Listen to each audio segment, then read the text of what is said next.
The Peter Schiff Show. Today's podcast was recorded yesterday. If you want to listen to my podcasts commercial-free the day that I record them, go to shiftradio.com/premium. It only costs $5 a month. Today's podcast is sponsored by Indeed. Indeed knows that hiring needs to be cost-effective when you're running your own business. So start hiring now at Indeed.com/Peter. Offer good for a limited time. Terms and conditions apply. Cost per application pricing not available for everyone. I'm recording today's podcast specifically to address more false allegations made by the Australian media against my bank. Last time it was Channel 9's 60 Minutes that made the allegations. This time it's the Australian broadcast company's Four Corners program. ABC is a publicly funded broadcast company in Australia, kind of like PBS here in America. So clearly you would expect them to be very left of center, given that it is a government-owned broadcasting company. And clearly, based on the broadcast, they had an agenda and they distorted the facts to fit into their agenda, which is very much the same strategy that 60 Minutes used. The big difference between the allegations that were made by Four Corners and those that were made over a year ago, and which are the basis of a defamation lawsuit, is that ABC's program didn't mention my name at all. They didn't use my photograph. They did talk about Euro Pacific Bank and that it was located in Puerto Rico, and they rehashed many of the same false allegations that were the basis of my defamation lawsuit against Nine and the reporters involved in that broadcast. And I think the reason they specifically left my name out is they don't want to be sued. There was another bank in Cyprus that they used to try to discredit the Perth Mint with, because they claimed that this was also a bad bank. And in that case, they went over the owner of the bank and all the ways that he was supposedly a bad guy, and they wanted to somehow impugn the integrity of the Perth Mint because they were dealing with this bad bank owned by this bad guy.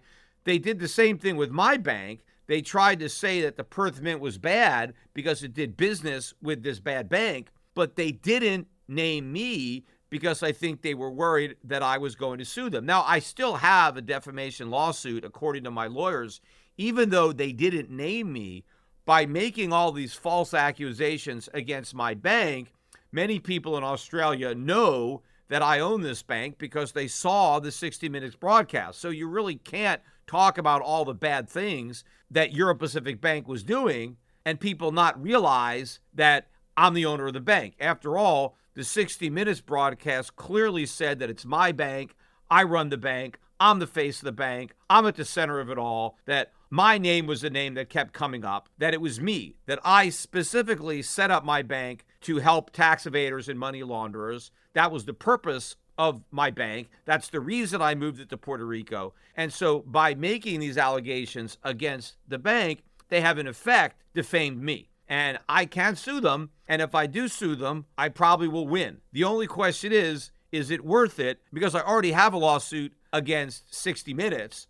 I will eventually win. It's just taking a long time because my adversaries are doing everything they can to drag it out. They have no case. What they should be doing is apologizing for everything that they did, but instead they're just digging in their heels. And by now they must realize that everything they said was wrong. Maybe they legitimately believed some of these allegations when they first made them, but they can't possibly believe them now.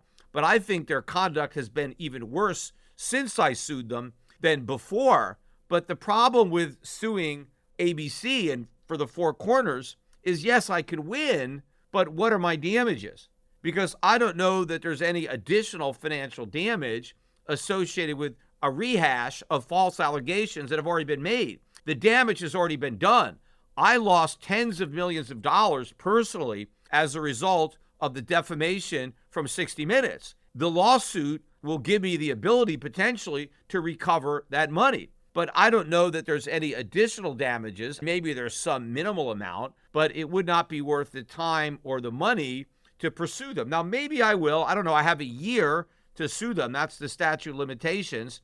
So maybe I'll see what happens if I win my lawsuit against 60 Minutes by then and collect a judgment, and I'm no longer paying all those legal bills. Maybe I'll be willing to pay more legal fees to file a brand new lawsuit. And once I win and get a huge judgment against 60 Minutes, maybe Four Corners will see that example and fold and just issue a retraction. But I'm probably going to have my lawyers send them a letter and ask them to do that now and preserve the right to sue if they don't, because I'm going to point out each and everything that they accuse the bank of doing and why it's false, and challenge them that they need to produce some evidence that what they've alleged is true. And if they have no evidence to suggest that these allegations are true, they need to be withdrawn. And by the way, one of the criticisms they had about that Cyprus bank is that it accepted the accounts of politically exposed people, HEPs.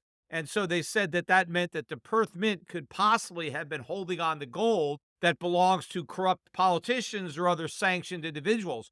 What they didn't point out was that Euro Pacific Bank, as a matter of policy, refused to accept any accounts for politically exposed people. So if one of those individuals applied for an account at the bank, it was rejected. So with respect to my bank, there was zero chance that the Perth Mint was even indirectly doing business with politically exposed people. The purpose of today's podcast is I want to go over the false allegations that were made, not only about me, but also about the Perth Mint, because the Perth Mint was really the target of this broadcast. They just brought me in to try to use me to discredit the Perth Mint, because if I'm a bad guy or my bank is bad and the Perth Mint is doing business with my bank, well, then they're bad. The problem is my bank is not bad. There is no evidence to suggest that my bank did anything wrong. I don't care that the media has accused my bank of doing something wrong, and it doesn't matter that governments have investigated my bank because at one time they believed we did something wrong. The bottom line is the investigation is over, and they know we did nothing wrong. All the parties know that we've done nothing wrong, yet nobody wants to admit that. In fact, the very first thing that ABC did wrong when they introduced my bank into this broadcast is they deliberately misled the audience by saying that my bank is currently under investigation for suspicions of facilitating tax evasion and money laundering. That is not true. That investigation ended over a year ago.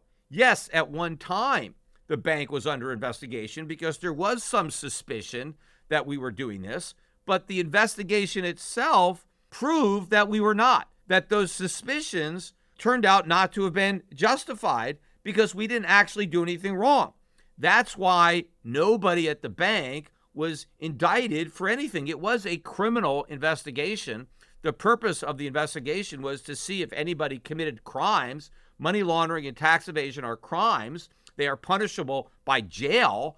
And the fact of the matter is, not a single person associated with the bank, not an employee, not an officer, not a director, not a shareholder, nobody was charged with anything. The investigation has long since ended. Now, the problem with these government investigations is they don't give you a clean bill of health at the end of the investigation. They don't say the investigation is over, congratulations, we found nothing. They simply go away. In fact, the lawyer that the bank hired a couple of years ago when the investigation first started, 2-3 years ago, whenever it was, I asked the lawyer at that time, are they going to tell us when the investigation is over? And they said, no, that's not how they operate. But what he told me is, you'll know it's over when they get to the interview phase, because the last thing they do is interview some of the people that work at the bank to connect any dots or tie up any loose ends. So the interviews were supposed to be the conclusion of the process. And that happened. That was a year and a half ago or something like that. I forget the exact dates. But they interviewed, I think, 3 people at the bank. They worked in the compliance department. That was it. It's interesting that one person they didn't ask to interview was me. They never questioned me about the bank, and probably because they realized after a 2-year investigation that I had absolutely nothing to do with the bank. I didn't work at the bank. I didn't get involved in the day-to-day operations. And so there was no point in even asking me any questions. That's how innocent I am. Now, of course, 60 Minutes accused me of masterminding the whole crime, being the face of the bank, the person who had deliberately set up the bank to help criminals launder money and evade taxes. Yet they didn't even have any questions for me. And that's because there was no evidence at all that I did anything wrong. So why bother to interview me? Ever since those interviews, we haven't heard anything from the government. There haven't been any more requests for documents. Pretty much what my lawyer said, it's over. In fact, the grand jury that was convened to investigate my bank out in Sacramento has been disbanded. The prosecutor who was leading the efforts to get some indictments, he doesn't even work for the IRS anymore, the government. He now has a job as an in-house counsel at Coinbase. So the whole thing is over. So instead of reporting the truth that my bank was suspected of laundering money and evading taxes, but those suspicions turned out to have been invalid because the investigation didn't turn up any evidence that the bank facilitated either, they left their audience with the false impression that this investigation is ongoing, so they think that maybe there's going to be charges eventually, that they're going to find the evidence that they're looking for. They didn't want to admit that no evidence was found. So right off the bat, I knew, okay, this is not going to be accurate because they're already misinforming their audience about the status of the investigation. Now, they also talked about the fact that several of the bank's customers, or lots of the bank's customers, I don't know, are also the subject of investigation, which apparently is true. I know the UK government claims that they're investigating 500 or 600 clients in the UK that had accounts with the bank. By the way, we only had about 100 Australian clients at my bank. That's it. And I think their average account size was about $30,000 total. That would include whatever money they had in gold, but the vast majority of it was not in gold. So this is nothing. This is insignificant. They made a mountain out of a molehill when they talked about how my bank was this huge threat to Australia. It wasn't a threat to anything. But yes, apparently there are some investigations of the bank's customers. I don't know for a fact because I haven't been able to validate that. There were a couple of people that were apparently arrested and let go, but they were charged with tax evasion and money laundering in the UK. And the articles claim that they got these guys in connection with the investigation of customers of my bank. Now, it didn't say that they were customers of my bank, and I have no way of verifying whether or not they were because they didn't give out their names. Now, they did say that they live in Liverpool, so I did check the records, and we had 11 customers that lived in Liverpool. 6 of the accounts had been closed and 5 were still active. Now, maybe it's one of those accounts. If anything, if it turns out that they did have an account, it's more likely one of the accounts that we closed, if in fact they were doing money laundering or tax evasion, because my bank had such strict KYC and AML procedures that if we actually had customers that were using their account for some kind of nefarious purpose, chances are we found out very quickly and put a stop to it. And so maybe the accounts that are being investigated are the ones that we closed for red flags. But again, I have no idea. But all that is irrelevant to the bank because the reason they're now investigating the customers is because they found nothing on the bank. But if the bank in no way helped its customers launder money or evade taxes, then chances are they weren't doing it because they didn't get any help from the bank.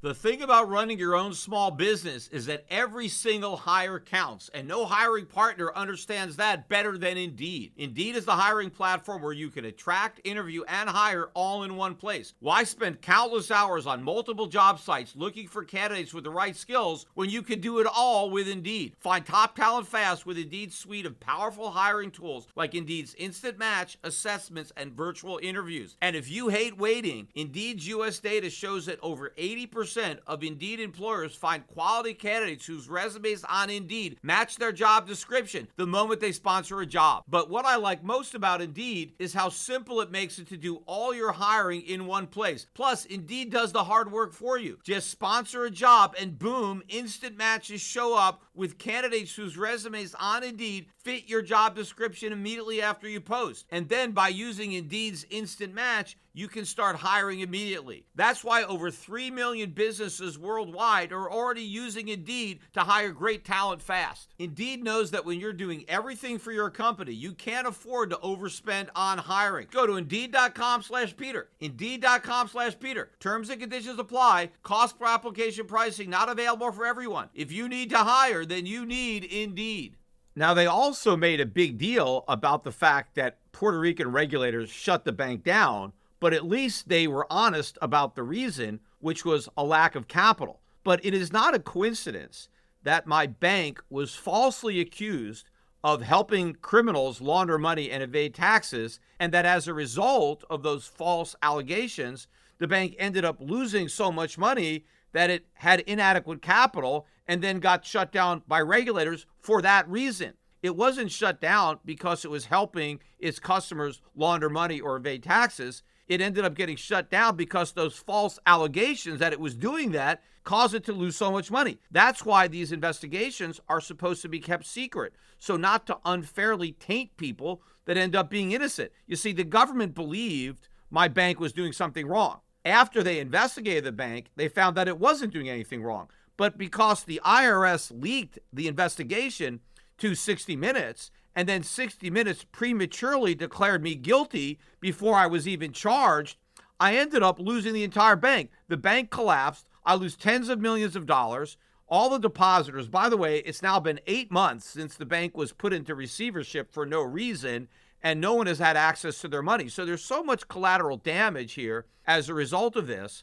But had the investigation remained quiet, like it should have, had the government not illegally leaked the fact that I was being investigated to these reporters, the investigation would have ended. Nobody would have known the bank was ever investigated, and so nothing bad would have happened. The bank wouldn't have lost all this money. None of its counterparties would have ever known that the bank was suspected of anything because the bank was completely innocent. And so all that would have happened is we would have had to been inconvenienced by the cost and the hassle of complying with the investigation, which the bank did in good faith.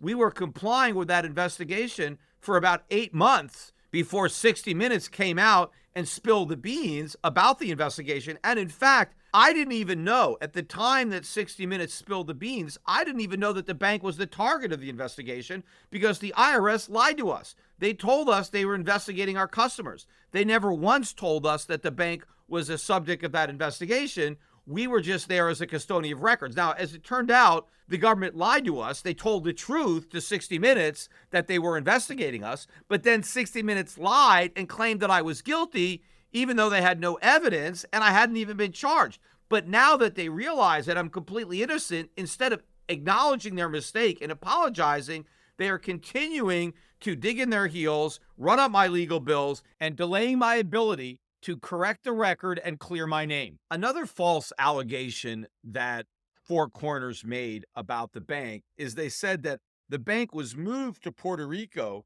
because it would be easier for the bank to hide the identity of its customers from their home country's governments and therefore make it easier for them to evade their taxes or launder money. That is not true. That is the same false allegation that 60 Minutes made. And in my current defamation lawsuit, they have not been able to produce one shred of evidence to support the accusation that that was the motivation for the move of the bank. Now, it wasn't the motivation for the move of the bank. I told the 60-minute reporters during the initial interview, which is one of the reasons I really want to get that footage. They have refused to release the uncut footage of my interview that took place in the foyer of my Connecticut home. But Nick McKenzie asked me if I moved my bank to Puerto Rico for this particular reason, and I didn't even know what he was talking about. I asked him to explain that because I wasn't even familiar with the rule that he said that we were trying to avoid, and that was why I moved the bank. I said, well, that can't possibly be why I moved it because I didn't even know about it.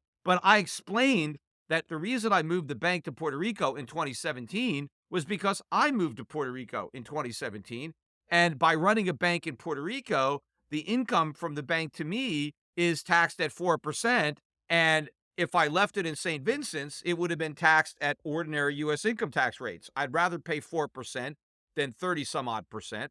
But also there were other reasons to make the move because we were told that Puerto Rico is a much better jurisdiction to operate a bank. In fact, I got an account at the Federal Reserve, which was extremely valuable. I never could have got that account at the Federal Reserve if I stayed in St. Vincent's. It was only by moving to Puerto Rico, a better jurisdiction, that I was able to get that account. Also, I got a deal with American Express to be a global issuer of their cards. They never would have given me that deal if the bank was still in St. Vincent's. Now, once 60 Minutes accused the bank of laundering money and evading taxes, American Express rescinded their offer. They said that we can no longer be associated with you based on these accusations. That's just another way that the defamation caused me to lose so much money.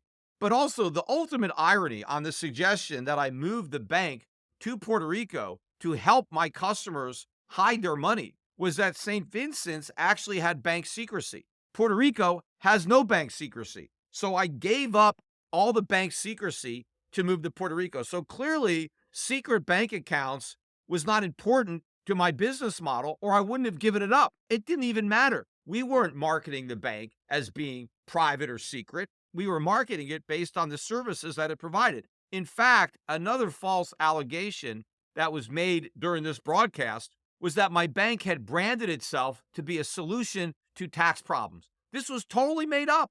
Again, 60 Minutes made up something similar, but it's not true. If you go to my bank's website, there's nothing on there about solutions to tax problems. There was nothing in any of our marketing material about the bank helping you solve your tax problems. In fact, the only time taxes were mentioned is when people opened up accounts at our bank. We made them sign off that they were in full compliance with their local tax laws and that they weren't using this bank account to evade tax obligations and that they were current on their taxes. That's it. So we actually got our customers to certify before we would do business with them that they weren't going to use the bank to avoid taxes. And based on all of our KYC and AML, we made damn sure that those were honest statements. Because if we saw any evidence that anybody was using their account to try to evade taxes, we immediately shut down their account so that they couldn't do it. Four Corners even accused my bank of helping Americans evade their taxes, which is another lie because the bank didn't even accept American citizens or residents as customers. We didn't have any American customers. So if we didn't have any American customers, how could we possibly have helped Americans evade their taxes? We didn't. But clearly, they didn't do enough investigation into the bank before they made these unsubstantiated and completely false allegations. They even invited this professor on who claimed as if it was a matter of fact that hundreds, more likely thousands of Euro-Pacific Bank customers were illegally evading taxes through my bank. Thousands of customers. That would mean 2,000 or more. I think we only have about 6,000 customers in total at this point. So 1/3 of the bank's customers are illegally evading their taxes. What proof does she have that that is true? Does she have any proof that even one person used my bank to evade taxes? No. You would think that if 1/3 of the bank's customers were illegally evading taxes, the investigation would have found that out by now. There was a 2-year investigation.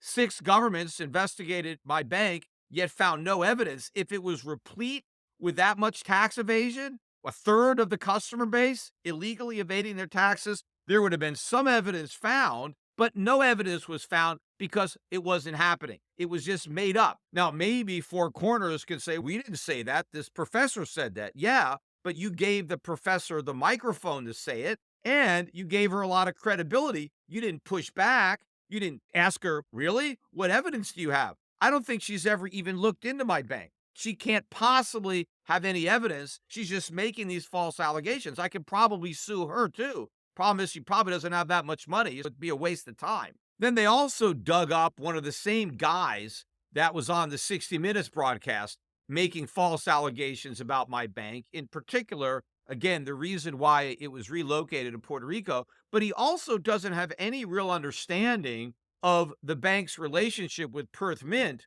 or the gold that was held on behalf of the bank at the Perth Mint, because they keep saying it was the customer's gold.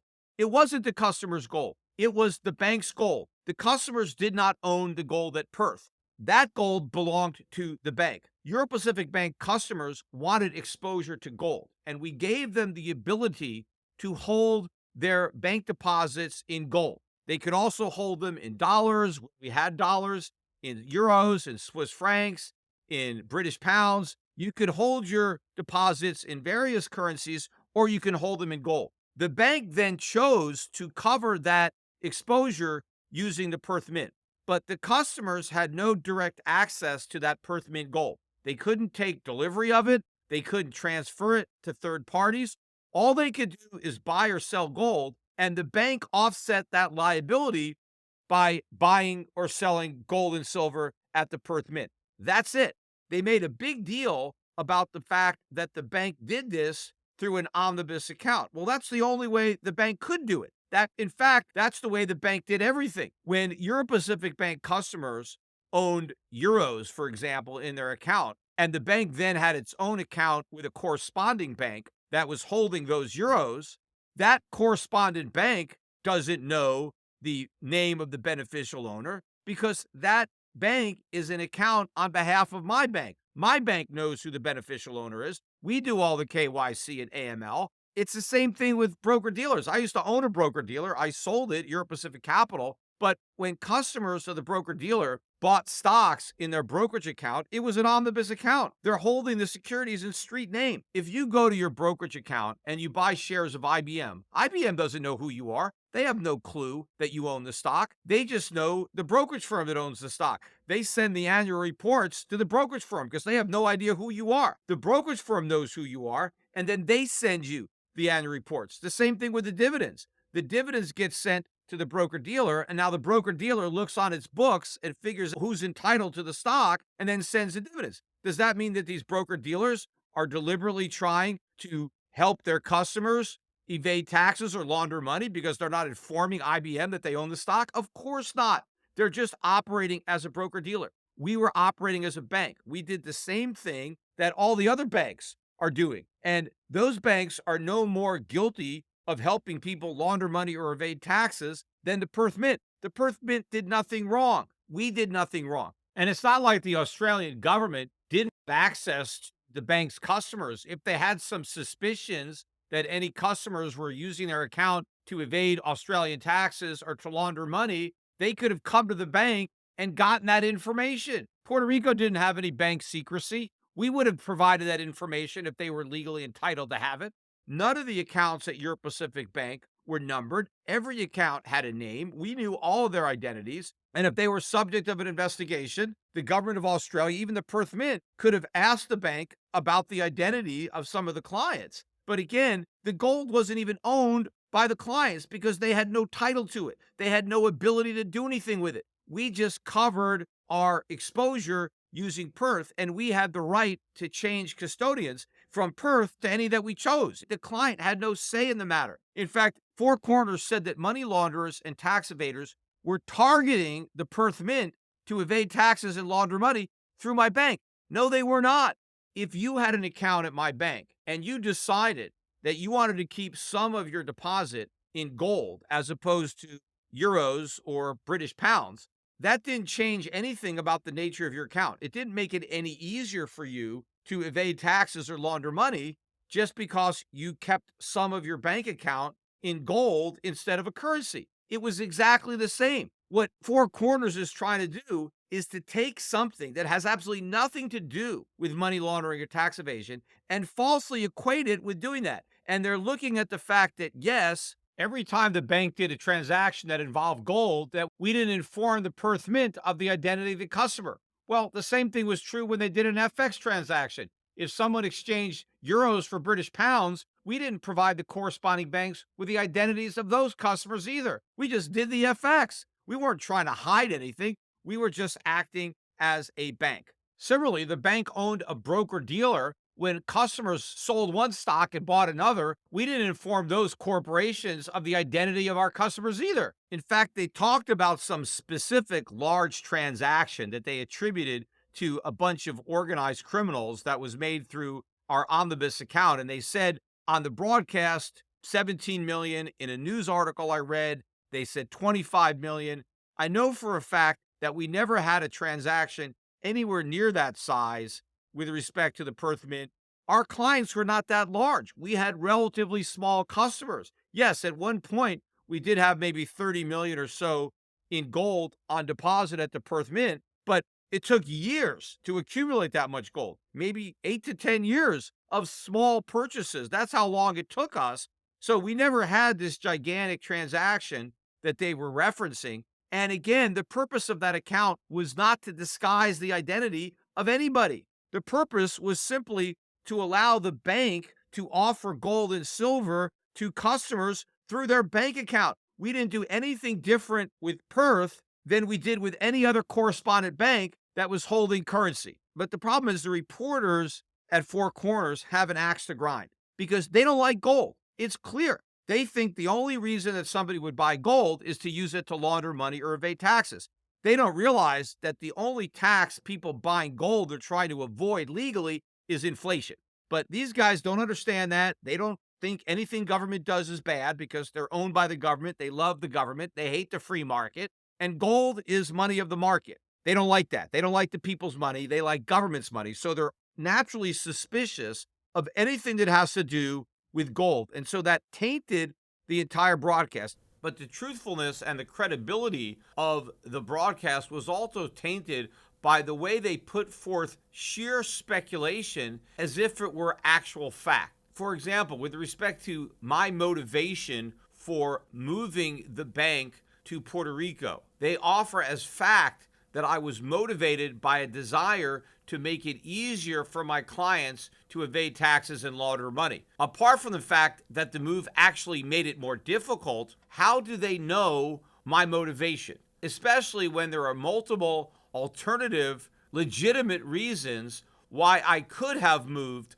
my bank to Puerto Rico. Now, with respect to 60 Minutes, I actually told them those legitimate reasons. Since nobody from Four Corners interviewed me or asked me why I moved the bank to Puerto Rico, they had no idea. They simply guessed that the reason I did it was nefarious, but they have no actual proof that that is the case. Now, what they could have said, if they had even a modicum of integrity, which they clearly don't, was that one possible reason that the bank may have been moved to Puerto Rico was potentially to make it easier for its customers to hide their identities from their home countries, but we don't know for sure because there are several other legitimate reasons that may have been the motivation for the move. We just have no idea. So we're just going to speculate that this may have been a reason, but we don't know. See, that would have at least been honest, but they didn't want to be honest. They wanted to state as if they had actual evidence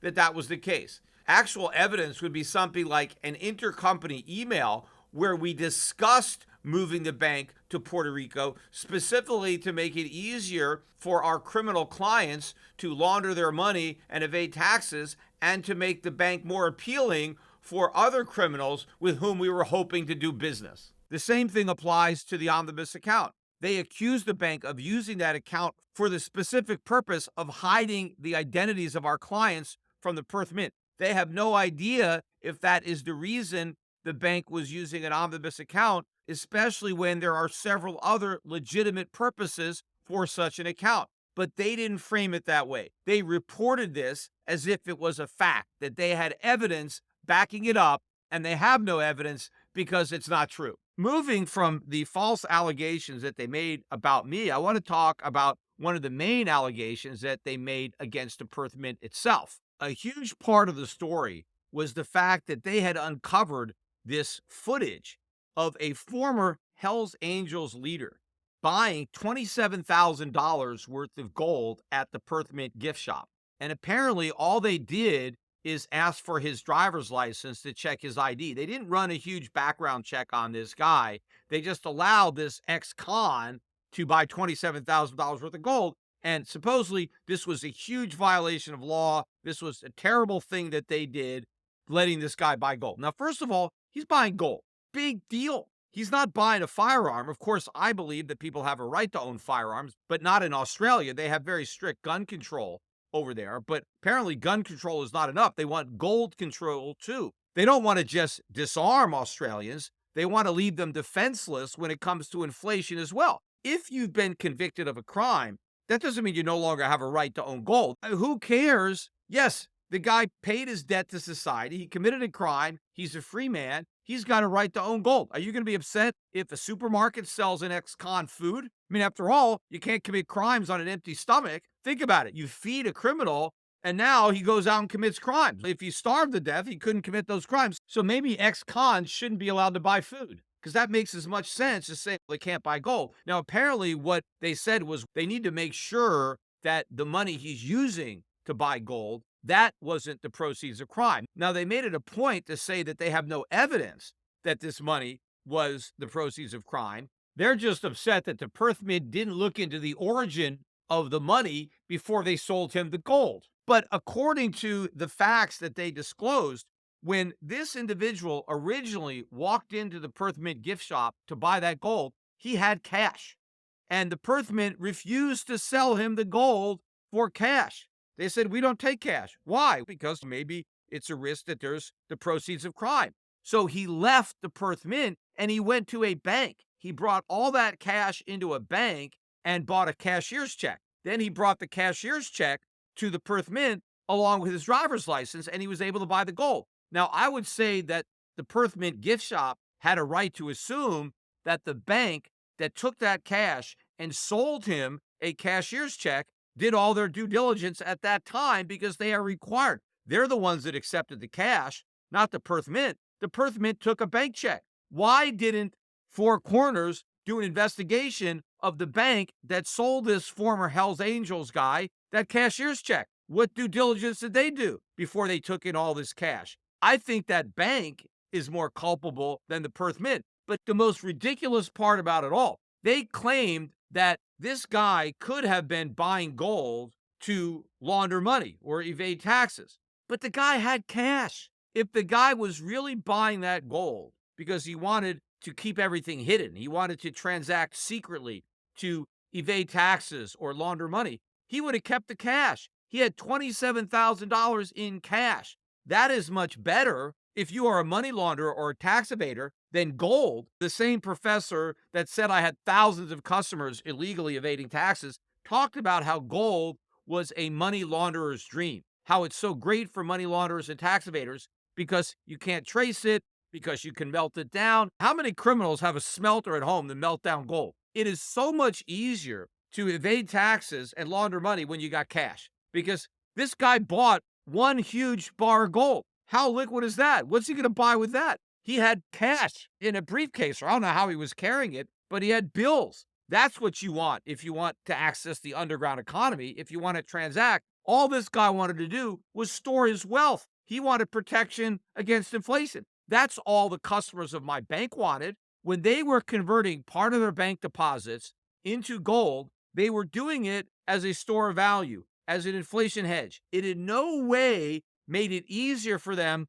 to evade taxes and launder money. My bank made it very difficult to do either because of our strict and robust KYC and AML program. That's exactly what all the regulators found who audited the bank. But the customers didn't gain any advantage as a result of their gold ownership. It was simply a hedge against inflation. The only tax they were avoiding was the inflation tax, and that's not illegal. Everybody has a right to try to avoid the inflation tax by buying gold, but Four Corners is trying to equate the desire to own gold and protect yourself from inflation with the sinister desire to want to illegally evade taxes and launder money. And finally, Four Corners completely overstated the significance of this supposed controversy of the Perth Mint selling bars of gold to China that were less than 100% pure gold because they had been laced with tiny bits of silver. Yet despite the silver being in the bars were still 99.99% pure gold, which is in fact the standard. Now, apparently, the Shanghai Exchange has a slightly higher standard, and China had pointed out to the mint that it found two bars that did not meet its standard, and they sent the bars back to the Perth Mint. The Perth Mint examined them, and I think they found that one of them didn't meet the standard, that the bar was still 99.99% pure, which met the industry standard, but not the Shanghai standard. No big deal to melt that bar down and then cast a new one that would meet the standard. But considering how many gold bars the Perth Mint sold to China, because Four Corners mentioned that China is by far the Perth Mint's largest customer, And China continues to do business with the Perth Mint, despite the fact that it found a couple of bars that didn't meet its very high standards. This is no big deal. Talk about making a mountain out of a molehill. There is nothing here. They are trying to invent controversy where it doesn't exist. They just have it out for the Perth Mint, and they are trying to pretend that the Perth Mint is doing all of this bad stuff, including doing business with Euro Pacific Bank, but there is nothing wrong with doing business with Euro Pacific Bank because Euro Pacific Bank did nothing wrong. It doesn't matter that at one point several governments suspected that the bank was doing something wrong because those very governments investigated the bank and they found out that they were wrong to have been suspicious of the bank because the investigation itself completely exonerated the bank. So just like they have to pretend that the Perth Mint did so many things wrong, they have to pretend that my bank did a bunch of things wrong so they can pretend that the Perth Mint is guilty by association. But the real fraud that's being committed here is not by the Perth Mint, it's not by my bank, it's by the reporters at ABC's Four Corners. The bottom line is the entire broadcast was a complete fraud. The reporters who helped develop this story are a bunch of liars and hypocrites because they have accused the Perth Mint and me through my bank of being dishonest when they are the ones who have been dishonest because they have put forth a work of sheer fiction as if it represents the honest result of investigative journalism. It does not. It is just another example of fake news. The real threat to Australia is not the Perth Mint. It's not me or my bank. It's a corrupt media that deliberately distorts the truth and lies to the Australian people in order to advance a political agenda that is detrimental to the living standards and freedoms of every Australian.